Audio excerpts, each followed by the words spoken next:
What is up, guys? Hope you like that new song.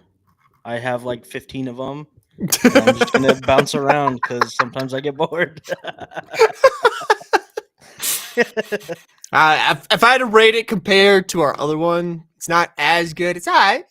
But the I other have one, bro, the other one slaps. I have like a dark one that I'll probably play on the outro. That's like a slower but darker old retro wave song. Y'all better be staying towards the end so you can hear this new music Declan's been cooking up with AI. Let's go. Oh man, I haven't been making. I can't take that. The AI does make it, but I've just been finding them online. So Oh, okay. I just keep my eyeballs peeled all the time. You mean your earballs? Or I guess my earballs. Yeah, these little. That's what these are, right? Your earballs. Is that what they call it?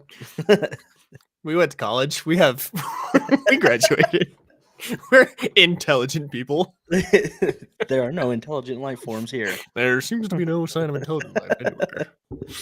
Welcome to the Practically Reality Podcast, everybody. You're in for a real treat because apparently we're all One of those days. Oh man, guys, haven't enjoyed the show before. My name is Garrett. I'm also known as Garrett the Gamer, but I feel like more people know me as Breadbox. And this is Declan. He does a bunch of awesome stuff in augmented reality, and we get together and talk about gaming, tech, and anything that is practically reality. That's what we're doing. So, Heck yeah, dude. welcome. How you Microsoft's been? New state of matter. Oof, cool guy in chat. And if you're catching us live, guys, you can ask us questions. If you got stuff you want us to talk about today, we are definitely taking a look at the chat today because we were hoping to talk to one of the lead devs on SalVR today, but because GDC is next week, he's trying to get Garrett's some stuff. making him work. Yeah. He's gonna be gone all next week at GDC, so we're like, I kind of need some stuff to get done. But yeah, no. So we'll talk to Churchill. Y'all know Churchill. We'll talk to him soon. But yeah, man. Hey, Ben. I was good. We're a little bit late this week, if you guys can't tell. Both Garrett and I had some things going on yesterday.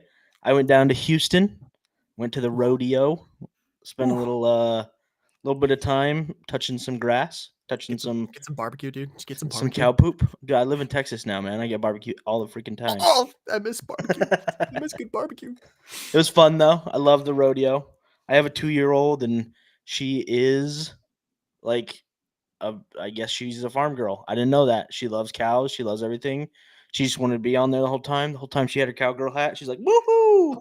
With a lasso. She had her boots and bell bottoms on and was so into the rodeo.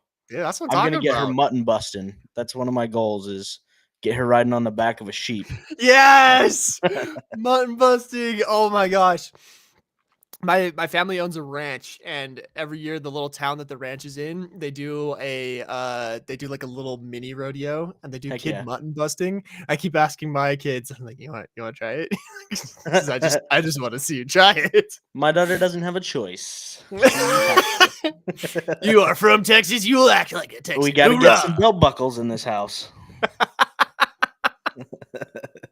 Freaking love it, dude. What have you been up to? I took a trip down to California. Yeah. I took my kids to Disneyland. And the other side of the world, dude. The other side of the world. And I also went to Knott's Berry Farm, which, cool. Like, I'm going to put this out there. If y'all haven't been to Knott's Berry Farm, that place slaps. That place is awesome. Like, holy crap. I was so impressed. It's, first and foremost, 10 million times cheaper than Disneyland. So, yeah. There's a big win. But like, the food was good. The actual rides and stuff there were incredible. Like, it was a grand old time. There was a lot of like really good stuff for kids. Like, their theme there is they have some kind of agreement with like not Peanuts. So they have like Charlie Brown and Snoopy and whatnot. My kids loved it. My kids loved it. I was like, this is awesome. Tons of great kid rides. It's like, get your kids into roller coasters and whatnot. Tons of really cool adult rides. Like, and no wait time, dude. Like, no waiting. Like, we waited at most like 5 minutes in all the rides. Such a good time. And it closes at a decent hour. We didn't have to stay till freaking midnight to get our money's worth. It was awesome. It was so fun. Yeah, that sounds like a lot of fun. I've never even heard of Knott's Berry Farm before, but I mean, sounds pretty dope. I'll need to check it out. It's super, super fun. I had a super good time there. And I did this thing. It was the funniest thing. They have this thing there where you get this. It's called the meal pass. And basically every 90 minutes you get a new meal. What? So yeah. And it costs, it Plus literally everything costs else, the dude. price of 2 meals. If you pay for it, it costs the price of 2 meals. And if you go like right at opening, we got, how many meals did I calculate we got? I think we got like 7 meals that day. How did you ride rides? I'd throw up. Oh, dude, it was totally fine. I'd be vomiting, dude. So good. It was so good. So Probably not like carnival food though, right? Like I'm thinking no, state like fair, like Houston Fair, Houston Rodeo. probably It more like that. It was like, yeah, deep like, fried yeah. everything. So what? Okay, so I got this. The best thing that I tried while I was there is they had these tater tots that they put chicken Okay. nuggets on top of and doused it in buffalo ranch, bro. It was Oh my gosh. amazing. Oh my gosh, That sounds friggin' stellar, so friggin' good. stellar. I So, love tater tots. dude, tots and nuggets, bro. That was whew, that hit hard. Anyway, That's so yeah, dope. that's where I was at. And then I am back this week. I am debating on whether or not I'm going to GDC. One of the Oh, I thought you were.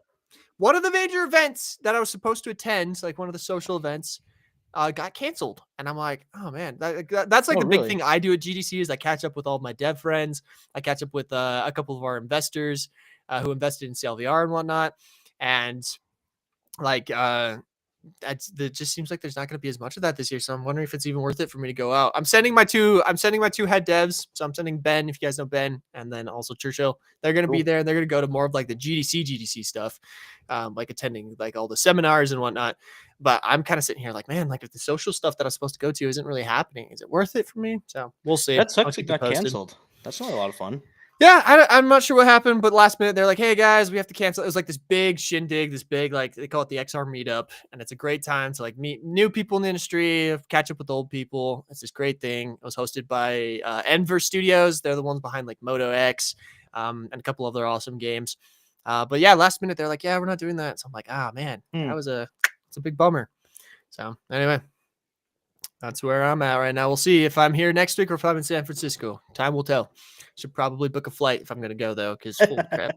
It's gonna get way more expensive. Oh, dude, I'm just like sitting here like, do I go? Do I not go? And at some point, I'm gonna be like, yeah, probably not. So More streaming. more streaming. It's for the community. dude, we got to get into our game recommendation because I tried a couple games this week that I like Okay. want to play on Steam and I want to Did you recommend play to more people. than just a shooter? Yes, I played something new. Whoa. I played something new. That's Oh awesome. my gosh, I'm excited for myself. Good job, Gert.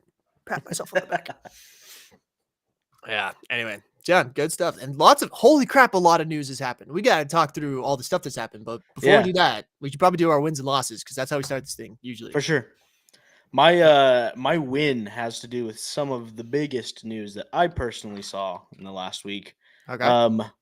Niantic sold Pokemon Go and its Whoa. entire gaming branch for $3.5 billion to Scopely this week. So Scope. huge exit. Yeah, I mean, giant, amazing. And they're reinvesting. So they split off Niantic Spatial, which Right. is a lot of the software that I use, into its own company. Okay. And I think they invested $350 million or something like that from Niantic into Niantic Spatial, which means that there's going to be more funds, I guess, funneling into the software that I'm using all the time. So basically, they sold all their games. That's Monster Hunter, that's Pikmin, that's Pokemon, everything except for their Peridot, or Peridot, whatever, is their like original game that they made for Niantic, but uses the same technology. And then, yeah, they're reinvesting a lot of what they sold into the Niantic like spatial area, which is again like the web XR stuff. So, and then other random thing, Eighth Wall has a Discord now, so that's pretty cool. Oh, nice. Yeah. I just watched a really interesting video on how to make a worthwhile Discord by this one guy who, like, he said he went and researched a whole bunch of streamer specific Discords. Yeah. And he kind of realized that Discord is kind of this funny thing because if you don't have a reason to be in the Discord, it'll die pretty quickly. So something like Niantic would be an awesome Discord to be a part of or Eighth Wall, sorry, because Eighth Wall, there'd be good community, good like instructions and stuff. Yeah. Yeah. Yeah, I've been a part of their Slack for a long time, and I just never felt like Slack was the right platform for like a community building thing. It's So not. now that we're in the Discord, I've been super active and like trying to really help the community grow there. And I think they opened it up publicly yesterday, and I Okay. think we're up to close to 300 members now, which Wow. isn't too bad. Yeah. That is pretty cool. Yeah, so if you jump on there, if you want to learn about building web AR on the web, jump into the Eighth Wall Discord, and I will probably see you there, and will probably be annoying because I'm on there all the time. Hey, they love you for that. I got to shout out like the people in my discords who are there and active and asking people stuff. Like you guys are the Heck best. yeah. Shout out to you, like active people. Ah, dude. So, did you see the leaks? This is my W for the week. Uh-oh. Did you see the new Xbox console leaks? Did you hear anything No. about that? Uh-uh. This is the end of the console wars is coming. You They're think gonna so? end the oh yes. Because this is crazy. The leaks, which is like a very reliable leaker, leaked all this information about the potential next Xbox consoles, and it looks like they're doing another A/B test of sorts. So Okay. the Xbox X and the Xbox Series S was an A/B test. If you guys don't know what an A/B test is, it's basically where you put out two options for consumers to look at, and you see which one gets adopted better. A really good example of this, guys, is when the Oculus Quest released alongside the Rift S. Basically, Oculus was trying to see, do people prefer PC VR or do they prefer wireless? Obviously, wireless went and like won that Yeah. totally, and that's like what's been adopted all over the world now, right? But so the next generation of Xbox, according to this leak, is they're working on a handheld. They're working Okay. on a handheld device, which is awesome. But the other version that they're working on is potentially essentially what it's going to be is an affordable at-home gaming PC that will run Sick. on Windows OS. That's So cool. like for the price point of what you get in Xbox right now, so like that $500 like price point, they're trying Mhm. to essentially make a PC that works as an Xbox for their So next generation of consoles. the console wars are ending, but the PC master race fight is beginning, is what you're telling me. Kind of like so I've listened to like a lot of interesting people talk about like what this means for the future of like the consoles and whatnot. And the big thing Yeah. that people are talking about, and this is what I posted about today, is if the next generation of Xbox is essentially a PC, that means that all Steam games, which works on Windows OS, Oh, will be interesting. available to Xbox On your players. Xbox. That's Which crazy. also means all of the PlayStation exclusives that are available now through Steam will be available to on an Xbox Xbox. players. There you So go. Hey, that Nintendo's the there only one holding out, man. that is the one that would, yeah, just Nintendo is the only one that's like hanging out. But you know what? They can do their thing. I love Nintendo. I have nothing bad to say about Yeah. that. But like, it's so interesting because Xbox has definitely changed their shift in like focus and mindset Yeah. to we're no longer a console manufacturer. We're like a publishing, and they've realized like the Yeah. money's in the software. It's no longer the hardware. And they're realizing there is a huge market, like I was thinking about this for my friends. Like I have literally considered getting some of my friends a like very low end PC just so I can play some of the Steam games with them that I want to play. Yeah. And now I'm thinking like, holy crap, if the next generation of Xbox is essentially that's cool. perfect. Yeah. There's gonna be so many more games that are open to us. It's gonna be such a crazy like platform to be able to get like such a more expansive library and stuff, combined with the already awesome and expansive library that's available through like Xbox Game Pass and whatnot. That's awesome. Like I'm so excited about that possibility. I respect like their ability to make that hard decision and kind of pivot out of consoles though. Like I don't know.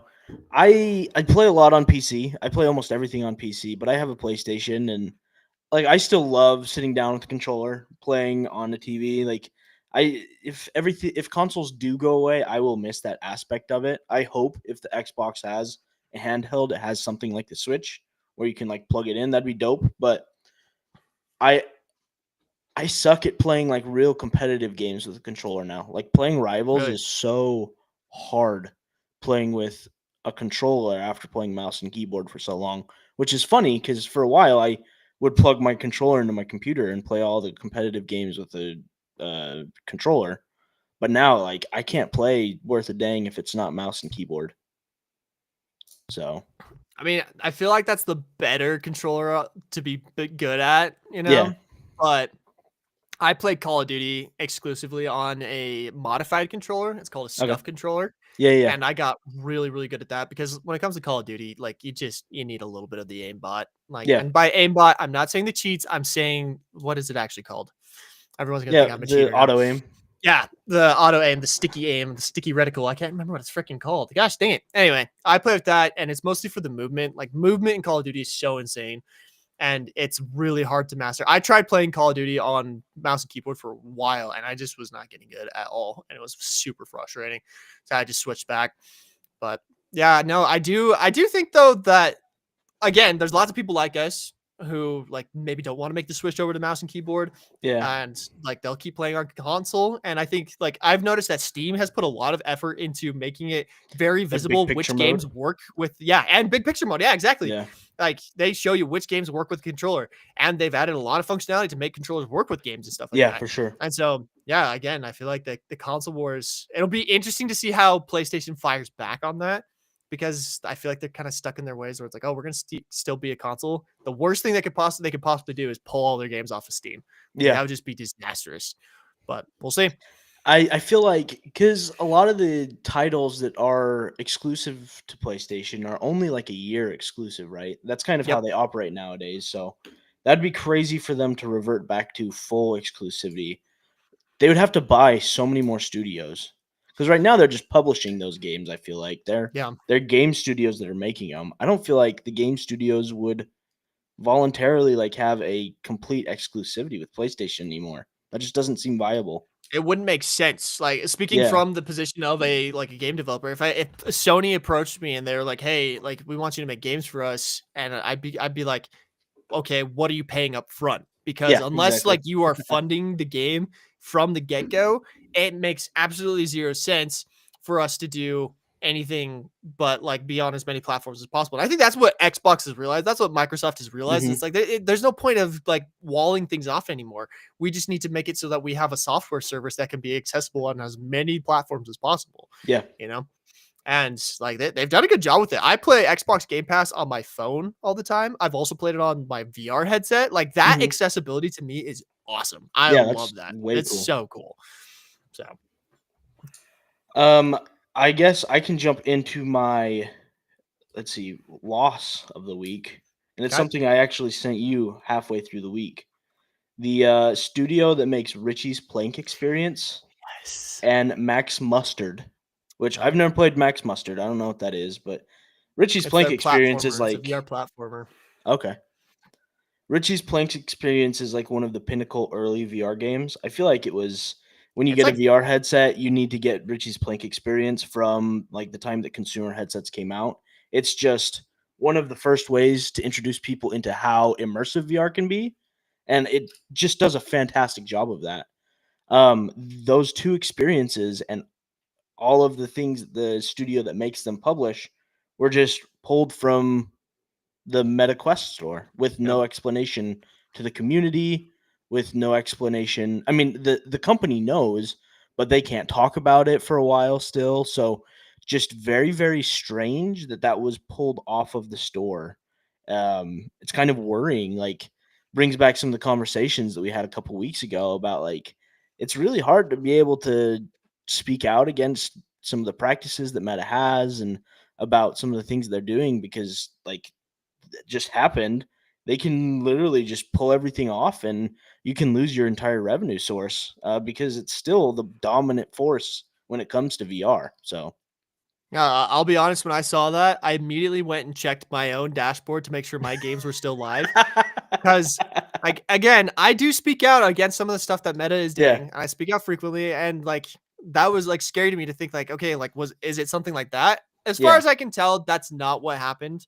I did I dove pretty deep on one of the Reddit posts that Toast Interactive posted okay, about the thing going down. Uh, according again, this is according to like that Reddit post and some of the comments and stuff I saw there.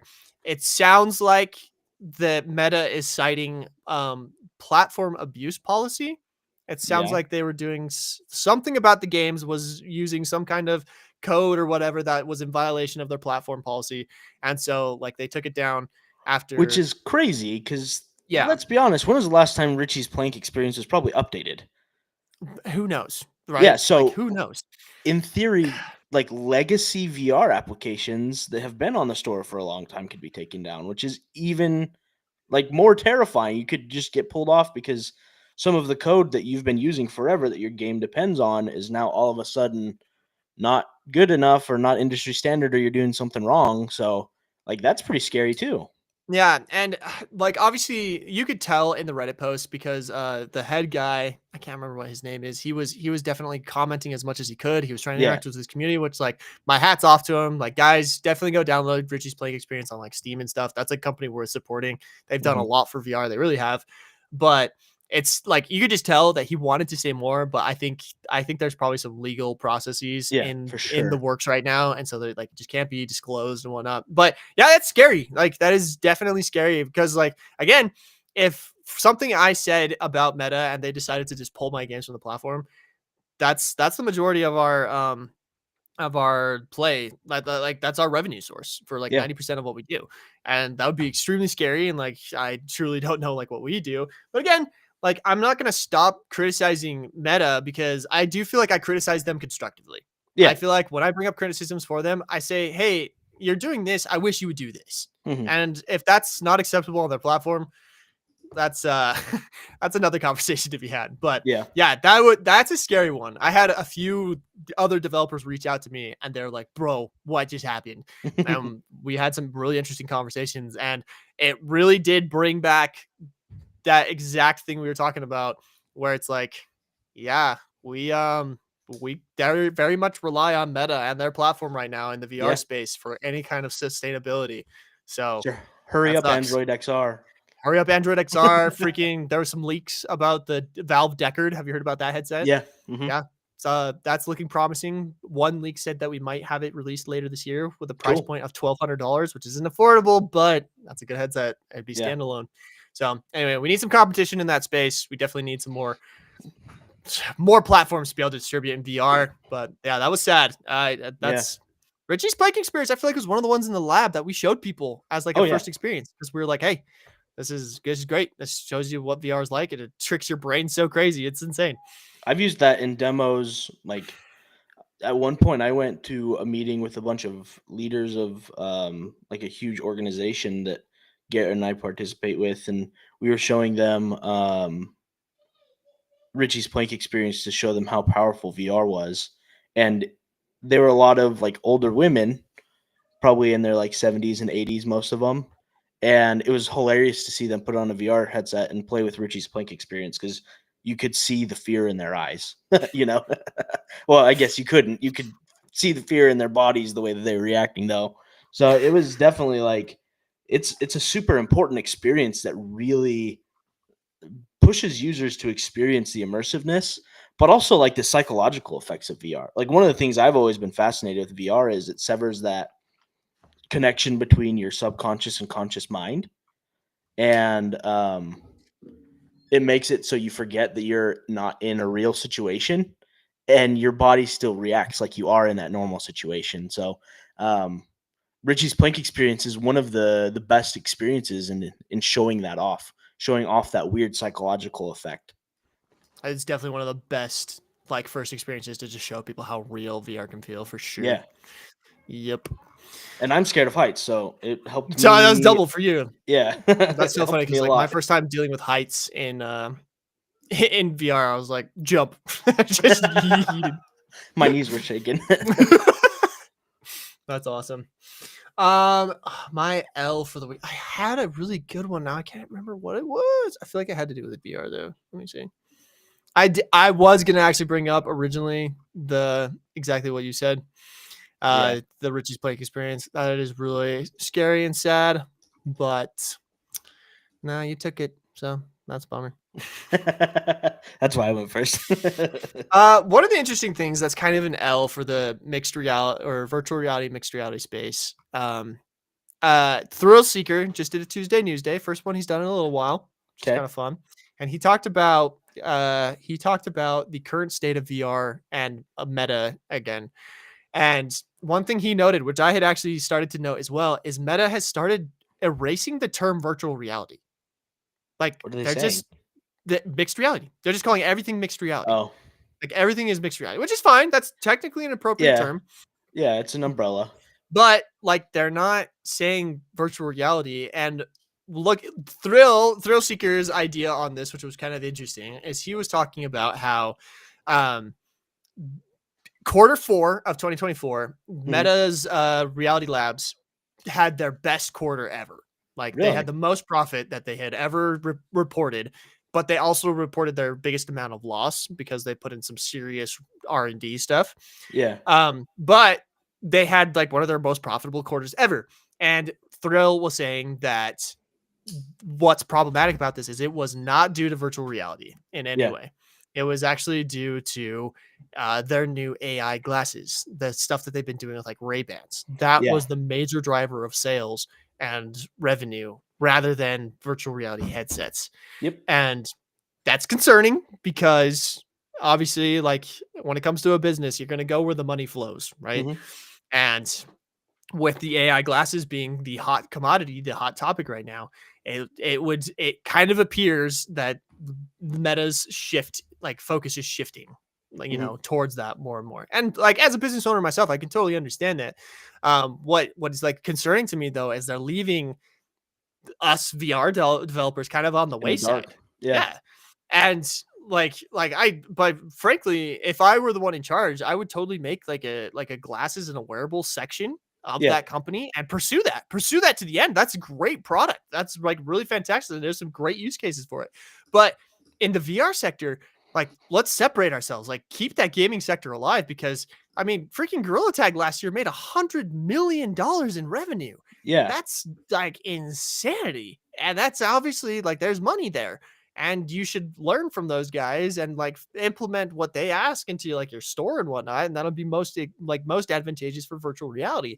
But instead, it kind of feels like they're taking the entirety of the department of the reality labs and shifting it all towards this like AI smart glasses thing, which is Yeah. that's a bummer. That's really concerning as someone who is, an active virtual reality developer on their platform. Yeah. I mean, it's interesting. Yeah. To me, the AI glasses are more reminiscent of how I view augmented reality glasses being in the future. If I'm being completely honest, For I sure. think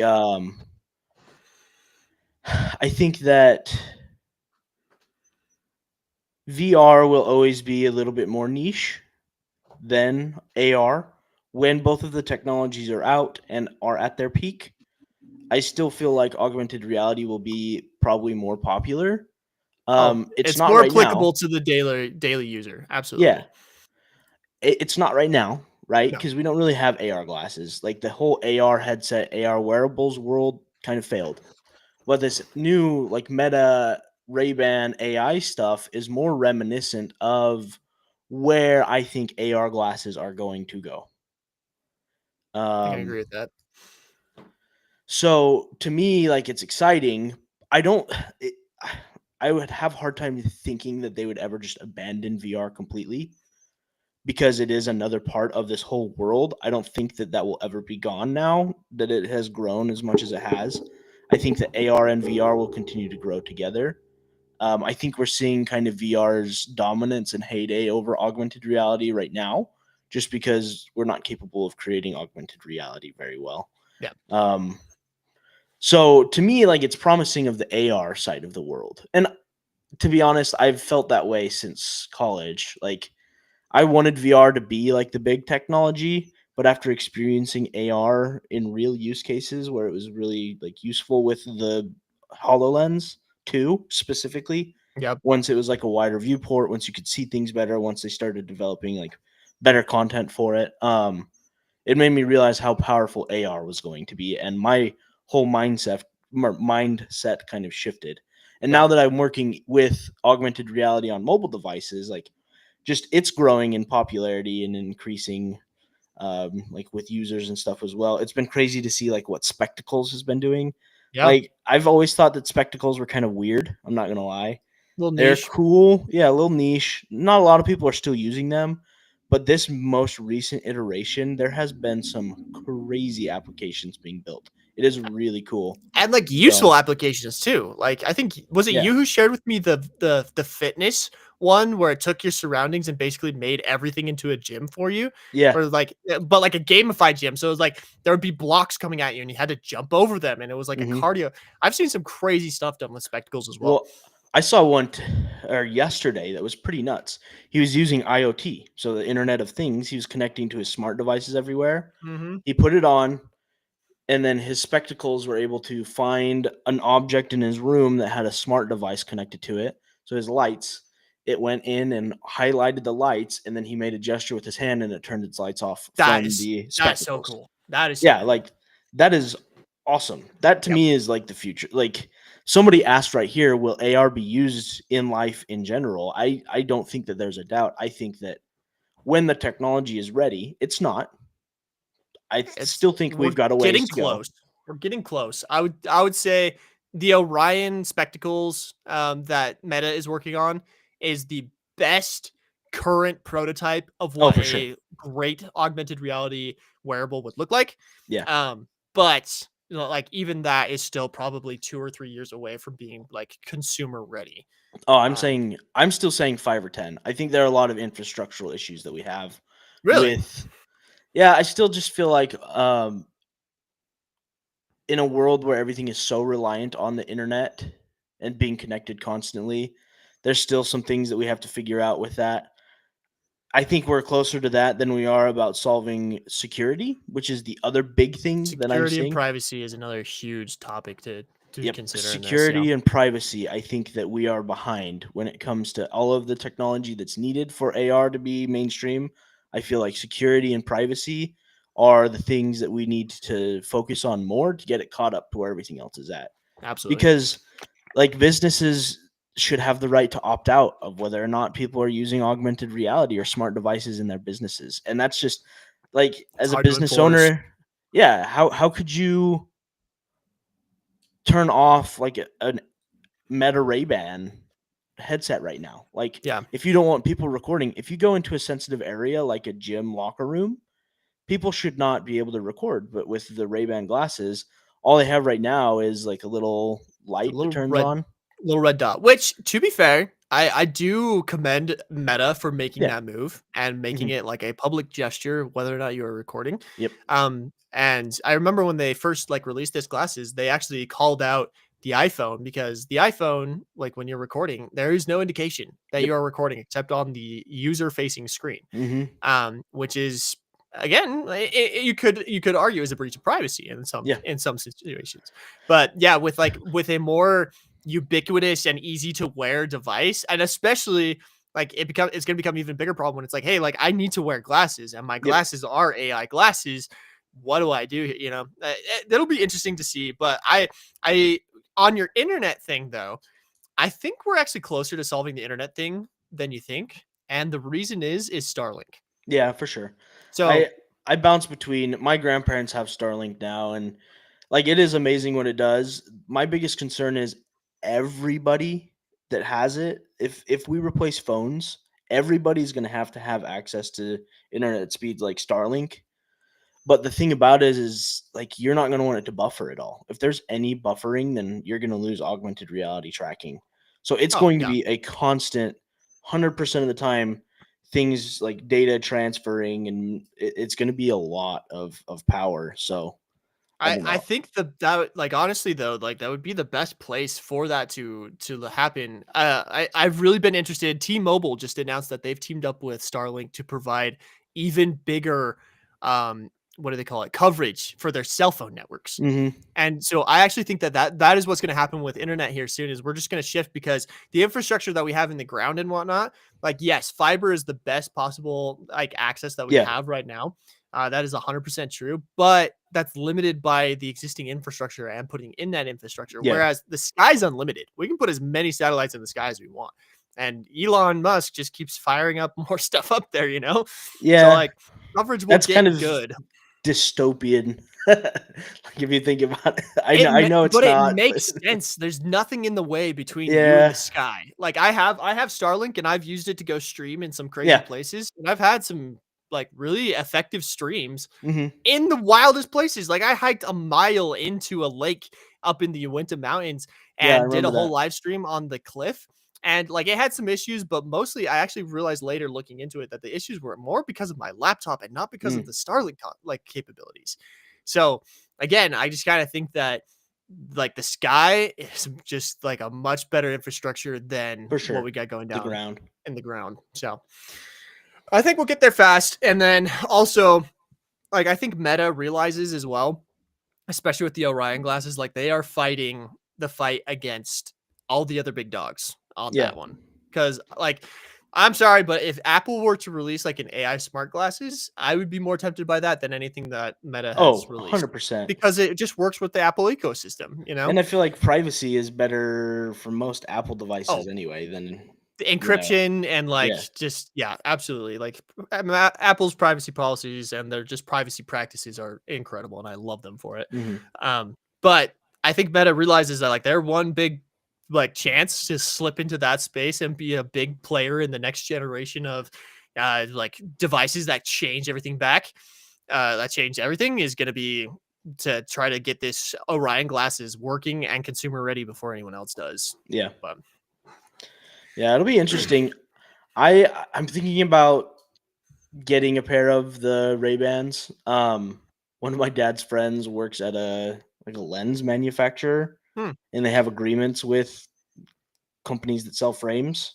okay. So he's telling me he could get me a pair of the um, Ray-Bans for like $200 or something. So I'm thinking about just pulling the trigger and getting a pair and trying them out for a little bit to see if they really do improve my life in their current state. The other thing that's kind of scary to me about that setup, though, is they're removing third-party developers completely from the Ray-Ban smart glasses ecosystem. You can't build third-party applications. So in the future, does that mean that there won't be third-party developers for any of Meta's technology that they're building Mm, with the smart glasses? Like that is a terrifying thought, and I hope that like you said, there's a ton of competition if they choose to go that route. I hope there's companies that choose to go a different route and allow it and just kind of blow that out of the water.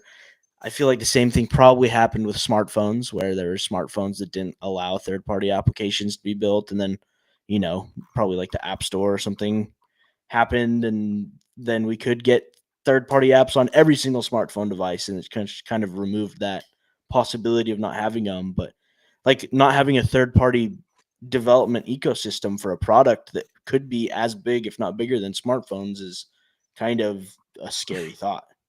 I mean, I don't know. Do you remember the early days of like the iPod Touch and like the Oh iPod yeah. and like the original iPhones? Do you remember jailbreaking? Like Oh dude, that was the whole purpose behind that was to get third party crap on there, right? I had well, yeah, things that weren't on the App Store. I had a business in high school that Jailbreaking phones. yeah, people would pay me to jailbreak their phones and to fix them. So I constantly had like two or three people's cell phones or iPod touches at my house, and I was constantly jailbreaking them or repairing their screens or like doing custom back plates and stuff for people in high school. Yeah, see, like I think that if anyone decides to go that route where they're like, yeah, we're only gonna do like we're just gonna allow our own, people are gonna jailbreak it, they're gonna get past Yeah, it, they're gonna route that's it. true. And like also as far as like business strategy goes, why would you leave open just this giant like that just leaves this huge market gap for like, oh hey, someone comes in and makes a knockoff version of our application or our product and also allows for third party app like developers? Yeah. Yeah, like I don't know. I think again, Apple is very smart about the way that they implement new technology. And right now with the Vision Pro, I think they've done something really interesting where they've made it insanely priced and Yeah. like a lot of developers have gotten their hands on it and they've started making some crazy things. They've started making some insane things. And Apple is watching those developers. Like they're definitely watching and they're trying to see who is like what are they doing with it and everything. So like I feel like that's the way to go about it. You have to actually see like what people are using your app for. And if you have again like your own wishes of what you want your app to be, it's not going to work. You have to Mhm. push your product towards what consumers are actually going to use it Yeah, for or else it's just not going to work. for Anyway, sure. my brother-in-law actually has a pair of the Ray-Ban glasses and he uses it for his channel. He has a fly fishing channel called Oh, cool. I think it's called TAF2 Fly Fishing. I need to figure it That's out. awesome. But he records a lot of his stuff on his glasses because like he's fishing, so he needs both of his hands. And it's really nice to just be able to be like, hey, Meta, start recording when he's got a fish on the line. And then he Yeah. posts about the fish he catches. And he also sells fly fishing stuff. So if you guys are interested in fly fishing, go check it out. I love fly fishing, but that reminds me a lot of. Did you read Ready Player 2? I did. Just that whole idea of you recording like your own perspective of a bunch of different things and other people being able to experience them. Yeah. Like that's exciting. I feel like there's not enough content like that, and to be able to record content like that right now is difficult. Like, have you seen the guys that do there's the guy on social media that does the cold stone videos where he records himself scooping up a cold stone, and like he was a huge thing for a while. He showed his setup and he's got like his phone right here It's and he's got crazy. like something tethered to him, and Yep. or I know what's his name, the big J-Man Curly. I've seen his thing where he had his phone taped to his chest, like the That's black like what tape he's or famous whatever. for is the yellow tape and his phone taped to Yeah, his chest just to get yeah, good audio for his uh-huh. recording and like stuff. It's insane. No, So the glasses like could help so much with content creation. So content creation and like the technology around it is just like a super fascinating topic. I've been getting into a lot of like streaming, obviously, and there's like so much streaming tech yeah, that like go along with this. It's insane. A lot of people comment on my camera, right? Because my camera like follows me sometimes and zooms in. hmm Like I have a camera that I got specifically because I wanted it to follow me when I was playing VR games, and I found this really cool like AI powered. It's called the OSB bot or something like that. okay, Ozbot, the Ozbot 2 Lite. It's just this little camera that has tracking capabilities. And while I'm playing VR, if I'm running around the room, it'll keep tracking me. And it's been great for streaming and stuff. But yeah, I love the idea of AI smart glasses. I think that's like a cool direction, but yeah, comes with issues for sure. Comes with yeah, for issues. sure. But Well, do we want to jump into chat a little bit today and just chat with chat? yeah, there's a couple of things. Would it be funny if the camera zoomed in on G's face all the time? You guys want that view all the time? Jeez. This one where it's just literally just. I mean, that's basically just Breadbox. You just have a couple parts cut out. That's true. This is all you see with Breadbox anyway. Just get rid of the nose. Oh man. We don't want that. Nobody wants that. I did streaming for a short time. Live is crazy hard to figure out. Yeah, so that is kind of one of the things. We got Arlen Kundrit in there, and he's talking about Live. I do love the company Live because they are trying to make these Yeah, awesome tools. But I gotta agree with you, Arlen. Like the Live desktop application is so confusing. And I've noticed that's a lot of the problems with some of the products I've used is just user experience design. Like they have the functionality you want. It's just not easy to get it working, yeah. which is kind of sad. Like, Oh, go ahead. I was just saying, like, it's interesting though. Going back to the topic of like VR content creation, is I'm reading an article right now where VR Chat is now testing drones, dolly Oh, cool. cameras, and a desktop webcam mode. Dude, VR chat is crazy. I'm actually going to be doing a deep dive into VR Chat here soon Cool. because I'm going to be getting full body VR tracking Uh-oh. for the purpose of I want to see if I can recreate Russian Badger what he does. Oh, yeah. But I think I can do it through VR chat and full body tracking Cool. because he has this whole short where he talks about like what his his setup costs and how he goes about making his videos, and he has like a $30,000 motion capture suit that he records animations in. So he records these animations and then he goes back into I think it's Source Filmmaker and just he makes in Source Filmmaker, he makes his like the actual animations and his actual recordings, and then he goes and edits it in like a third party. So it's like all these different steps, and I'm like, I bet you I could do the motion capture for animations in virtual reality chat. And I don't know. I want to try it. I'm gonna mess around with it. I might make a few videos using that style and see how it goes. Cool. So you're right, Taxolotl. I might need an avatar. Might need a Gooner bait worthy avatar. You got to get the Breadbox head with big Breadbox head. No, I'd probably make an avatar that looks like my my logo. It says like TV head on a suit. I think that's the coolest look. With a big butt. Big old booty. Just absolutely caked out cheeks. Y'all know it.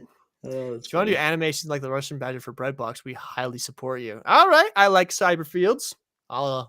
Good to know. Good to know. Show me the money. Just kidding. No. Skibidi toilet. No, we're not going there. Jeez. Russian Badger is super. No, that is the cool thing.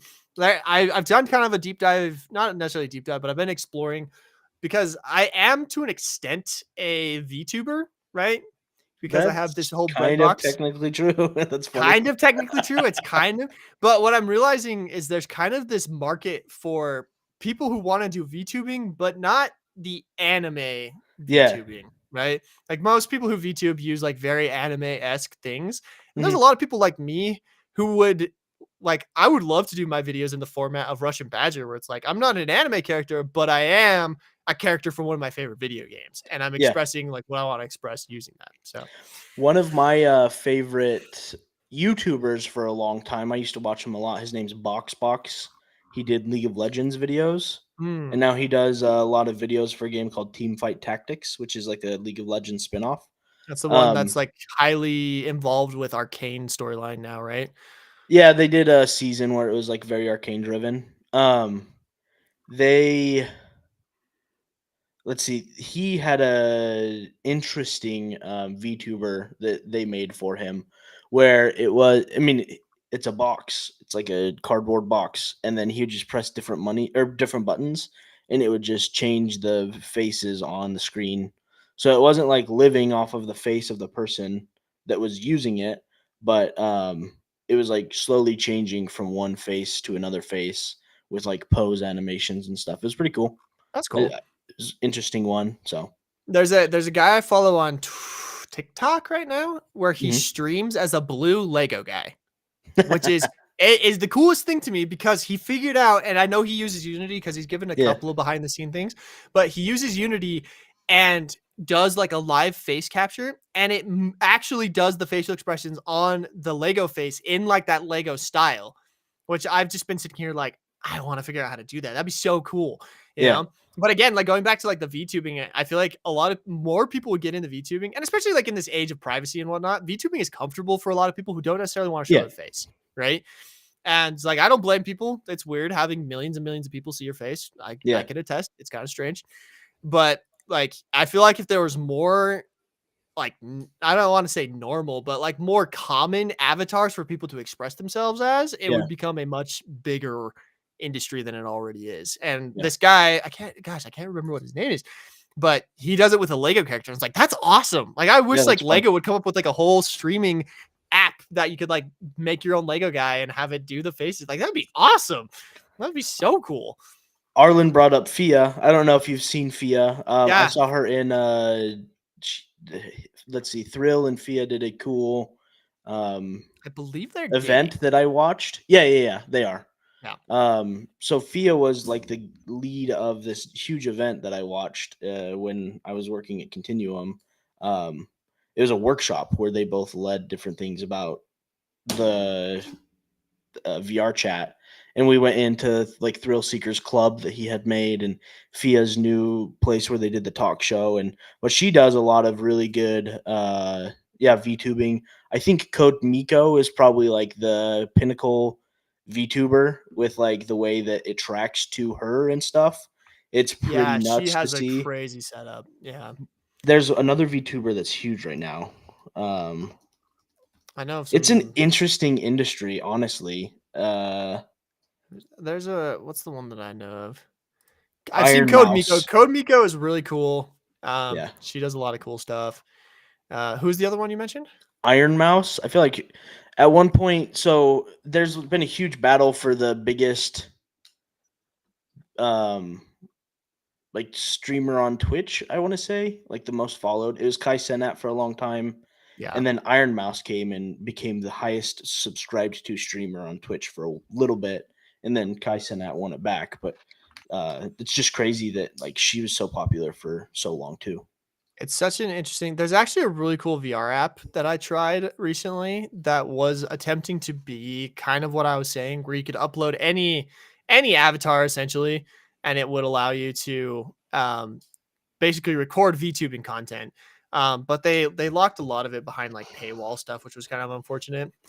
Um, God, I'm trying to find this guy that I'm following because he's the coolest. He has like the coolest VTubing setup with the whole. Again, like looking at Iron Mouse, like she's very much an anime inspired character, which like I got Yeah, nothing against anime. I love anime. Like it's yeah, cool. But I do feel like more people would not express themselves in the anime way if they for had the sure. chance. Yeah, So agreed. it's just something to consider. What is this guy's name? Pixel Fire Games. That's his name. Okay. Super cool. Here, I'll send you a clip. You can see like the craziness that he has with his setup, and I make just an app of that. Oh, Like that's cool. so cool. You got to show chat his blue Lego guy. It's so Yeah, let me sick. pull it up. Anyway, Pixel Fire Studios, good stuff. I know he does it with Unity, which is super cool. But Now, you guys can change my skin, where you can change me to Emmett or change. so like, There look you at go. that. Like he's just straight up a Lego guy, and he has it linked in with like Twitch, such that like chat can actually change the way like what he is being represented on. Yeah, that's so cool. It's so I've cool. wanted to make chat bots and Twitch bots and stuff for a They're while. tricky. I think it would be a ton of fun though. Yeah, and like I'm sorry, but like this streaming space is still a giant. It's like the Wild West. Well, there's so many needs still. Like I Yeah, didn't realize this, but the first time anyone ever used a what's it fetching called?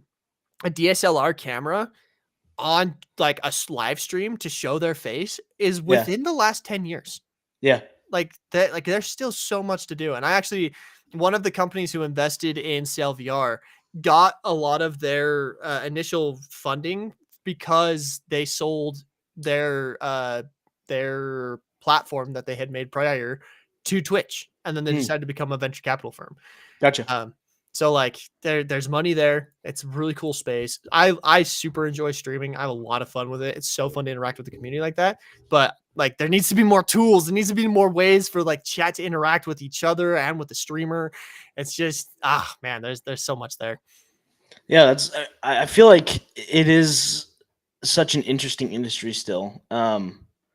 I feel like it's not as popular as it was during COVID, obviously, because COVID was a weird time. COVID was a big surgence of a lot of new streamers because they like Yeah, were like, I don't know what else to do because I'm locked in my house. I guess we'll get online and talk to each other. Yeah, no, for sure.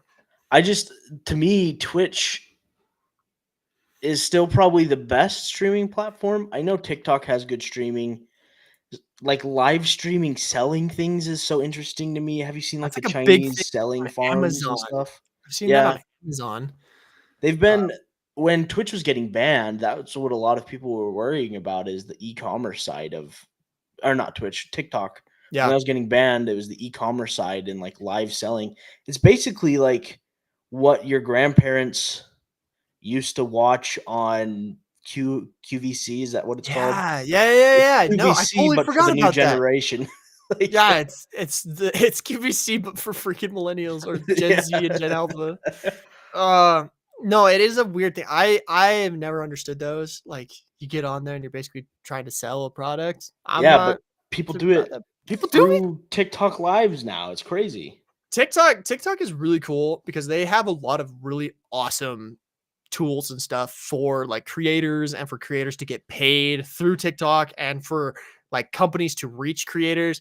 I could go off for a long time about all the cool stuff that TikTok is doing, but TikTok does not play nice with others. We are actually live on TikTok, so hi TikTok. Heck people. yeah. Welcome, TikTok. We We have can't been see the stats. can't see the stats on you. I think I'll open it up on my screen. We've got 13 viewers on TikTok. Yeah. Heck yeah. That's over 50. Oh, that's more than one. More Heck than yeah. the bot that we pay to be in there. Just kidding. Uh-oh. I didn't pay for it. Did you pay for it? Taxolotl's the bot. Taxolotl is the real bot. He doesn't know that. He What thinks gen he's am a I? Dude? human. I don't even know what gen I am. Freaking Taxolotl. We're millennials. Are we millennials? We're the end of millennials, man. 95. You're 96, right? What is the next one? It's like Gen Z is the next one. Yeah, Gen Z. The problem is I don't feel like I fit in with either generation, so I'm gonna start calling myself a zillennial. Too old to be a Gen Z, too young to be a millennial. No, I'm a basic millennial girl. I like my pumpkin spice and my winter clothes and my Great. hoodies, big My hoodies. hoodies. Hey, I'll rock a hoodie any day. Love those. Are we near Las Vegas? Man, some interesting questions in chat today, gentlemen. Goodness. Yeah. So, when can we get to game recommendations? Because there's some new games that have been coming let's up. that I jump wanna into get game this. recommendations. I want to hear about the video games that you played this week. Okay. This is for people that don't normally jump into chat during the podcast, and you know Garrett for his video game streaming. Garrett is a what do you call an FPS? FPS whore. I am an Yeah, FPS FPS whore. whore. Like I Only just plays love FPSs. first-person shooters. I play Helldivers though, which is technically a Yeah. third-person shooter, so I branch out every once in a while. Yeah, yeah, a branch. But like platformers have never really been my thing. I have been playing card games though. I've been playing There you go. Balatro. I beat the first deck finally. It only took me 3 months. So proud of myself. Garrett, does not reach out of his comfort zone when it comes to video games very often. I play a lot of different things, so Declan is the dabbler. I am the FPS dabbler. but let's hear about what you played. Okay, so I found a game that is Okay. called Furnish Master. So let me see if I can Okay. share with you the store page on Steam.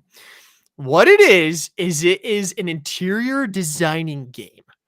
That is one of the coolest things I have played in a long Oh time. no, he's playing Roblox games now. No. No. Furnish Master. Okay, here's the link to it. I'll send it over to Declan so you guys can see it as well. But basically, there's a story mode in this game, which is kind of fun, where you have to actually design things out for people, and they ask for certain things and stuff. But what is way cool about this is they have a sandbox mode where you can literally recreate the dimensions of your whatever room you want, and they just have this giant plethora of objects you can mess with to design your room. And so what I have been using this for is I've been wanting to make some updates to my setup and my office. And so I literally have a 1-for-1 scale of my office right now in this game. Goodness. And I've been messing around with different setups and different angles because I can literally see all of them in this game. And you can mess around with colors and lighting and stuff. It is so much fun. I literally got up early this morning to get on here and get on this game and mess around with it more. That's how cool I've been thinking this game is. Garrett thinks he's playing video games. What the heck, dude? This is a game. This is a game. He's basically the online shopping. It has achievements for how many stuff you put into the game. Anyway, I've been having a ton of fun with it. That's and interesting. I want to get on stream and mess around with stuff so that chat can help me with my setup. But it's so cool. It's such a fun, unique thing. I used to play when I was really little. My family, we played Sims and stuff. And my favorite thing is there was this infinite money cheat code you could put in, and then you could just build these cool houses. And I was like, oh man, I used to do that a ton, and I forgot about that. And then I found this game. It was actually recommended to me on TikTok from this really cool channel that recommends obscure Steam games. Okay. And yeah, so now I'm working on my office remodel in this app, which is so sick. So I'm laughing at this, right? I did see something though that I thought was super interesting, and it made me think. I just saw the video right here. They had, where is it? The scene where they're building the arcade. Yep. It reminded me of when we were designing Self-Aid Arcade. And then I got the idea this could actually be super dope for prototyping VR environments. I don't know if you've thought about that yet, but can you imagine prototyping VR environments in this? Because it has all these assets that are available. You can really get a good feel for laying out just a scene in VR and something like this, and have a way to actually show people what you're talking about. There's actually an app that we use quite frequently here at Red Team called Shapes XR. That is kind of similar to that, where we do exactly that. We lay out using very basic shapes, different things that we need to make for a game and whatnot. And Taxolotl saying revive Stealth 8 Arcade. We'll bring it back. Somebody shared the link. No way. In the Discord. Let's go. I think that was General Milo. What a legend. Yeah. No, dude, I'm so proud of the infinite runner I created in that game. It's so fun. Like, if you guys haven't checked out Stealth 8 Arcade's Tsunami Runner, I'm so proud of that game. I might remake that. That's a fun one. Anyway, basically, what was I saying? Oh, Shapes XR does exactly that. But what I love Yeah. about this one is it's all stylized. This has been one of my big problems. Is a lot of those like prototyping apps, like they definitely lean into the prototyping. This is all stylized, and they've made it specifically stylized for the sake of like you're supposed to take screenshots and like share them and Cool. stuff. And it's like it's more fun to share because it's pretty. Yeah. You know, like I want to get on stream and have chat help me out with like my setup, because I really do think that like they would be able to see and get an idea for how I want my setup to look if we can get it that way. You know?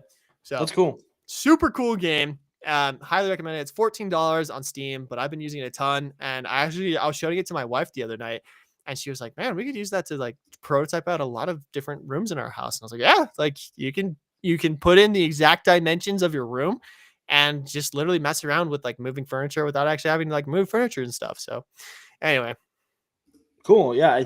That's interesting. 6 hours of Furnish Master stream. 6-hour stream. Let's go. Let's hit it. Oh, before I give my recommendation, I just saw a question that I really liked. Somebody noticed the disc golf discs behind me. Oh dear. Michael Bay. We're gone. What brand of discs do you like?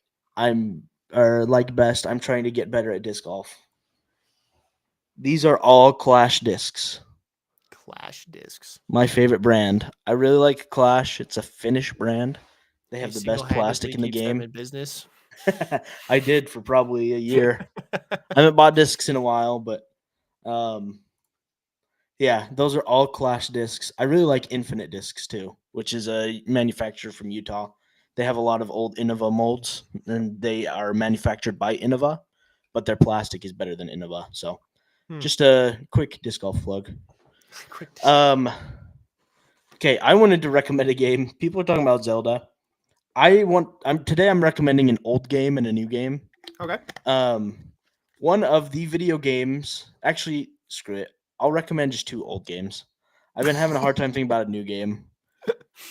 I'll recommend 2 old games. One of the games that kind of created my love of video games that I've probably played it 20 or 30 times now in my life. I had the Jungle Green Nintendo 64. And for anybody who's a Nintendo 64 person, that's the transparent green one that you can't buy for less than like $800 now from all the collectors, because there's like a limited run of them. I freaking love. I regret selling my Nintendo 64, but I played the heck out of the Ocarina of Time, Zelda and Ocarina of Time. Yeah. If you haven't played Zelda and the Ocarina of Time, you are doing yourself a disservice. That is like video gaming history at its finest. If you want to get an appreciation for like where adventure games come from, one of the first really good open world, I would call it, because it is very open world. Yep. Jumping into Zelda Ocarina of Time is like amazing to see some of the original game design for open world games and for like puzzle games, like puzzle adventure games. I feel like that kind of defined that genre, and it's still really one of the best in like creating puzzle dungeons and stuff. Taxolotl, that is a hot take. I do like Majora's Mask too. There's something about, I loved Ocarina of Time. I had both of them. I played both of them, and I just fell in love with it in Ocarina of Time. And it's been one of my favorite video game franchises ever since then. So, my wife is super into what's it called? Wind Waker. That's her preferred. Wind Waker is really good too. I would say my top 2 are Ocarina, then Wind Waker, then Majora's. I never played the original ones, but my wife has played the Wind Waker, and I did a lot of research into Wind Waker when I first started making Cell VR, because a lot of people said like, hey, like there's a lot of cool things from Wind Waker you could potentially implement in Cell VR. So that's a game I looked at. Still haven't played it because it's kind of hard to get a hold of. I tried to buy it for my wife for like That's the only problem. Yeah. It's like impossible to get a hold of, which is I'm waiting for the Switch to get a GameCube emulator. It has to happen eventually. Please. But if you have a Switch and you haven't played Nintendo, or if you haven't played Ocarina of Time, then pay for the Nintendo service for like a month. I think it's like $10. You can get the online for a month, but you get the Nintendo 64 emulation that is built into the Switch, and you can play Ocarina of Time on your Switch. It's worth it. And they do some quality of life stuff that if I remember correctly, they do some quality of life stuff that helps out with the gameplay a little bit. But all right. And don't get pissed at me when you get to the water temple. Just, I'm throwing it out there. Super frustrating, super difficult. I remember having to go to GameStop as a young child and buying a paper manual that was a guide on how to beat the water temple. So I had a paper book that I had to go by because we didn't have internets and video game guides on the internets back then. But the old days when you had to buy. Heck yeah, dude. Good old days. Yeah. Tears of the Kingdom above Ocarina. Okay, Texalotl. Oh my gosh. What the fuss? Oh man. The other game. So there was a couple of games that were announced this week at the VR game showcase happened this week. I did watch it. There was a couple things that I was super excited about. The biggest one that I am so stoked about is called Forefront VR. Okay. So Forefront VR is from the same studio that brought us Breachers and Hyperdash. Cool. And it is going to be Battlefield in virtual reality. Cool. It's 32v32 simulated battles with tanks and jeeps, and holy crap, am I excited for it. And like the reason I am so excited for it is because of that studio, right? Like Breachers is like, I always tell people, if you want to play Rainbow Six Siege in VR, go play Breachers. That is literally what it is. And now they're making, they made Hyperdash before that. And the thing about this company, which is awesome, is they have always made just the highest of quality products. Yeah. I remember I played the beta of Hyperdash, and it was such a good game even back then. And then I played the beta of Breachers, and it was such a good thing back then. And I actually got to talk to the devs at Oculus Connect a year ago. And like they like had specifically, they told me all about their launch strategy, which like they had put in tons of time and effort into figuring out exactly how they wanted to go to launch. Incredible team. They only do the best. And they talk a lot about how like their biggest enemy is like motion sickness. And they don't do anything unless they know it's going to be as accessible for all players as possible. So like, I'm so curious to see how they're going to do the vehicles in this game, because typically speaking, vehicles just make people so sick in virtual reality. And so if they're going to like try to take it on, I just know they're going to do something great with it. Yeah. But yeah, like I just sent you the trailer, Declan. Like it just looks, oh man, I'm so excited for it. Not a better studio I could recommend to be taking on the challenge of making a 32v32 freaking Battlefield game in virtual reality. And I'm stoked for it. Let's throw this up here. I mean, look at this. Like they've got helicopters. That looks dope. Tanks. They've got the whole, like you can see right there, you've got the different squad members. You've got freaking someone who's an engineer, a medic. You've got like the same formula as Battlefield. Yeah. And like, oh, I'd jump on here and play this with you. I got to get some of that sniper bread box.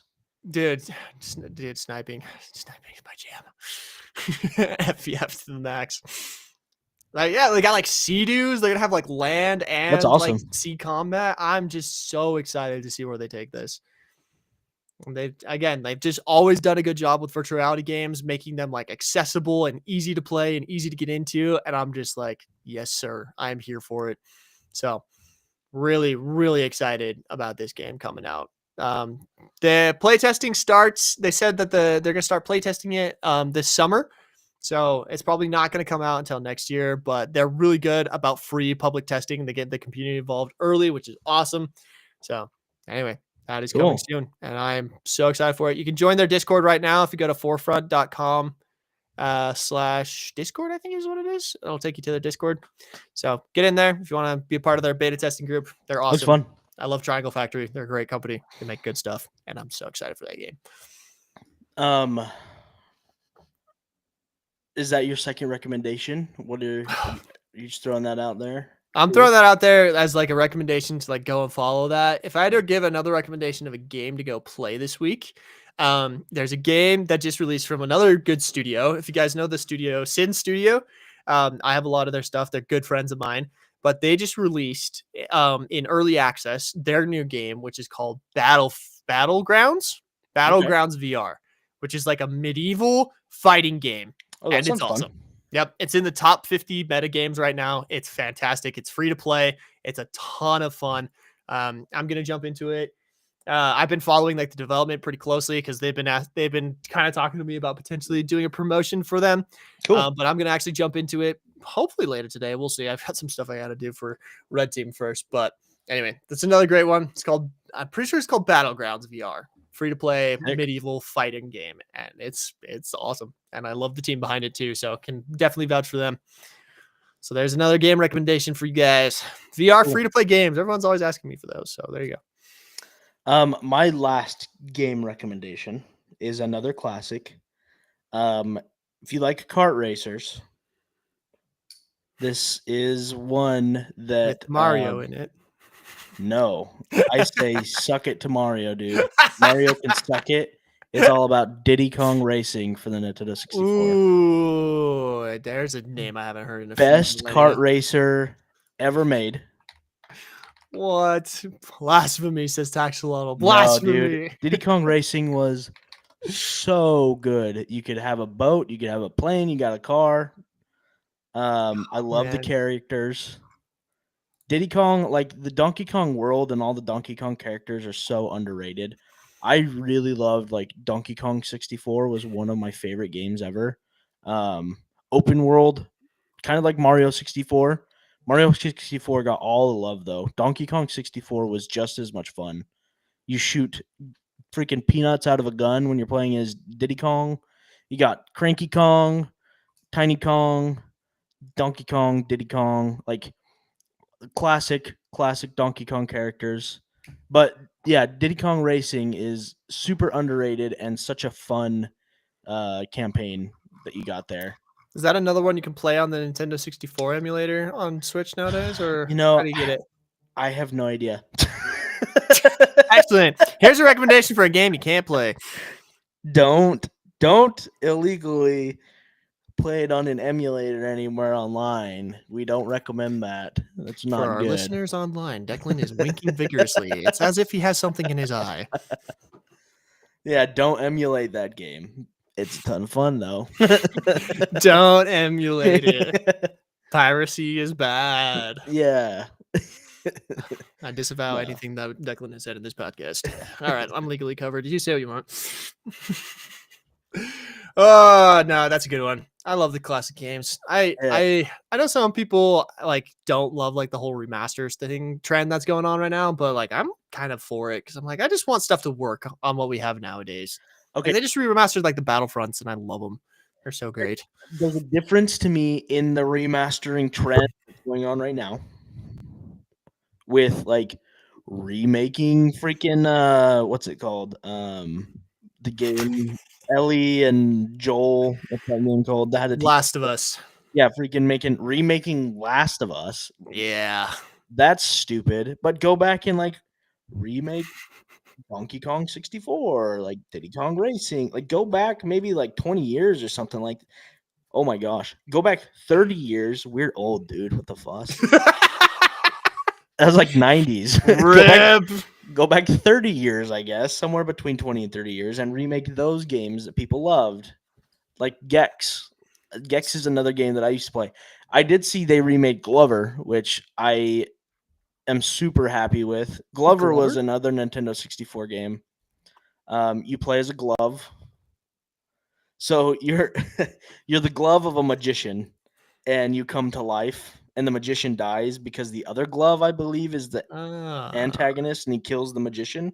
Ah, So Glover basically is a living glove, and you have a rubber or a red rubber ball that you can change into a bunch of different shapes, and that's how you platform through the world.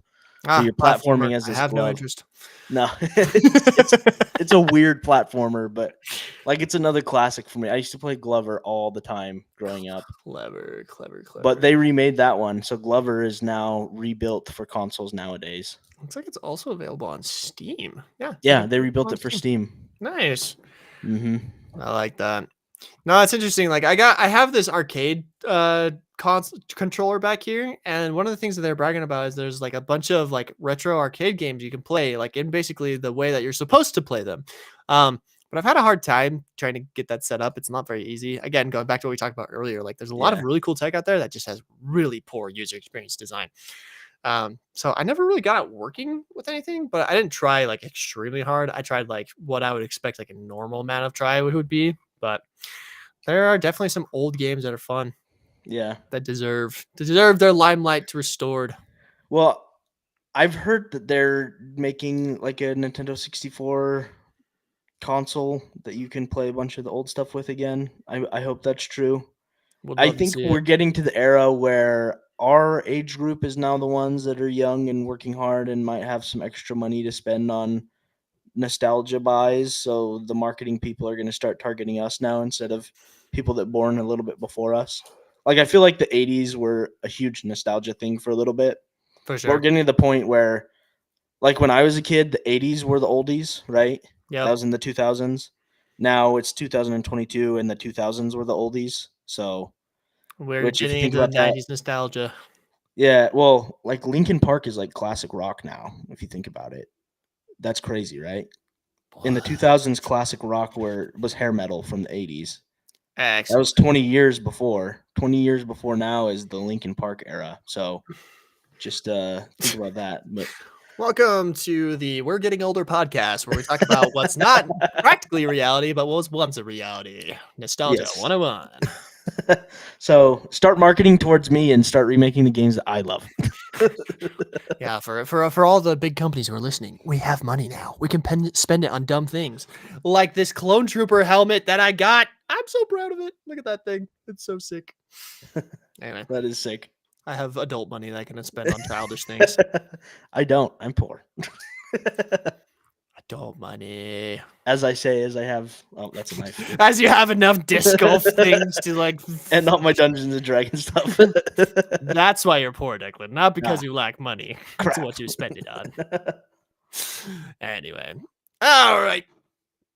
Good stuff, boys. Good stuff. Any last minute questions from you, chat? Otherwise, I think we have gone. Oh, we've got well over the hour. Goodness. Yeah, we just chatted a little bit today. Good chats though. Lots of interesting things happening in the world of tech and gaming. Yeah, next week's going to be even more interesting. We're not 100% sure if Garrett's going to GDC. We talked about this at the beginning. So we might adjust our streaming schedule if he will be at GDC, or maybe we'll have live from GDC. But We shall see.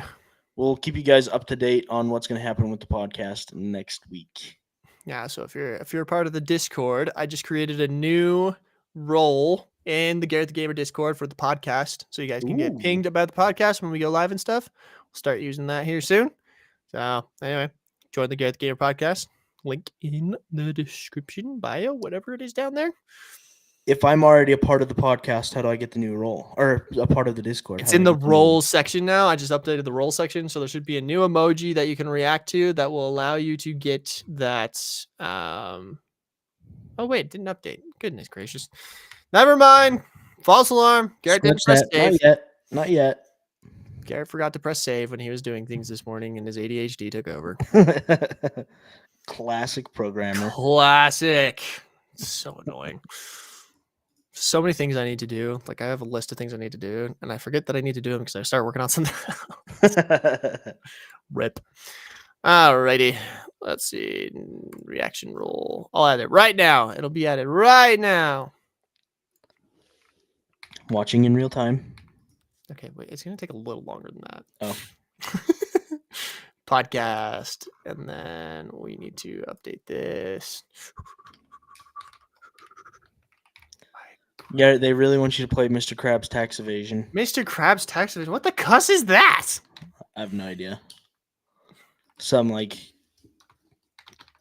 probably like Mr. Krabs does ketamine or whatever. That was a game too. Jeez. It's an itch.io game. Oh, I don't. Oh. All right, let's see if this works. Dang it, that's not how you spell microphone. How do you spell microphone? Boom. Clicked it. Studio microphone. Microphone 2. Wow. So specific. Declan versus Garrett lifting competition. It's been a minute, boys.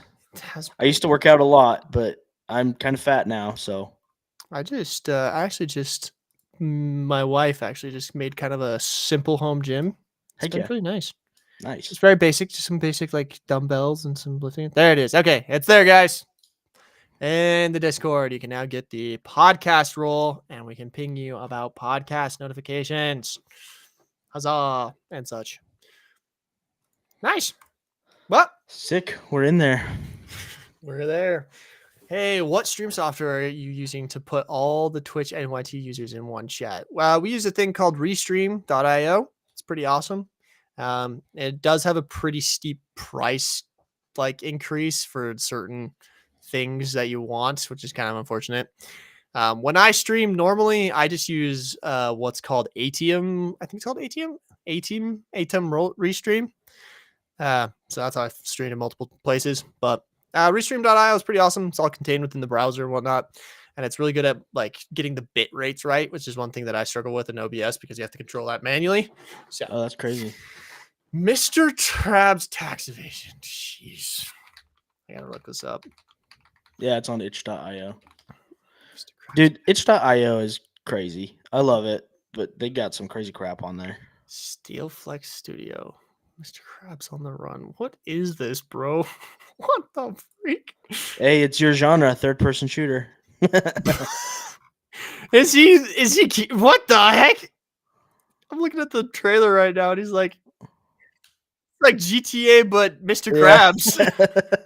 I think you might have to play it. What the crap, dude? They're shooting letters at him and you have to evade the taxes. Oh my gosh. This is so funny. Tax notice. Oh my goodness. That's funny. Perchance I will download that for sure. Not virus-filled file. Yeah, you should do a bunch of like a huge variety stream one day where you just play a shiz ton of a random stuff Random on like Itch and Oh. on crazygames.com and That's what I want to do. Is I want to do a stream where I go into all of the freaking browser games that I used to play and see if I Dude. can still play them. I tried publishing to a browser game company recently. It's pretty difficult to get on there. I'm not gonna lie. I didn't put a ton of effort into it. I was just kind of trying to iframe in one of the games that I made on Niantic Studio Mm. to just see if I could get it on there. And they like really curate those games. They take time Really? to go through every single game and make sure that it meets their quality standards before they put them on there. I mean, I respect that, but at the same time, it's kind of like, okay, like if you're gonna, this is exactly what happened with virtual reality. Is Meta was so careful about what they let onto their Yeah. store, and it kind of resulted in just not. Well, they update a lot. Like crazygames.com and the other big one is called Pokey. So if you're going to go play online games, those are the two sites you need to get on. Pokey and Crazy Games. Crazygames.com. Jeez, sounds like funmathgames.com. Pretty much. Love it. Except they're all crappy mobile games. Brings me back. Well, cool, guys. We are going to end the podcast here. It's been fun. And again, we'll keep you guys updated on what's going on next week. Go to the Discord and click the mic button in the Rolls channel to get news about the podcast. When we're going live, news and stuff like that, all happening there. And if you didn't catch us today live, you can always catch us tomorrow on Spotify or any place you get your podcasting stuff. We put this out the day after, so definitely go and check us out there. And then we go live typically Wednesdays at 2 p.m. Again, we don't know what's going to happen. next week. But 1 p.m. Pacific time, guys, is what time we usually go live on Wednesdays, and we talk about news, gaming, and all that stuff. We're gonna have one of the lead developers of Sale come on pretty soon here. Might not be next week, probably maybe the week after that. No promises. Getting guests on this podcast has been a nightmare. But anyway, that is all from us, guys. If you got any questions for us, hit us up in the Discord. We'd love to hear what topics you want us to talk about. But Yeah. we will talk later, y'all. Peace. Peace.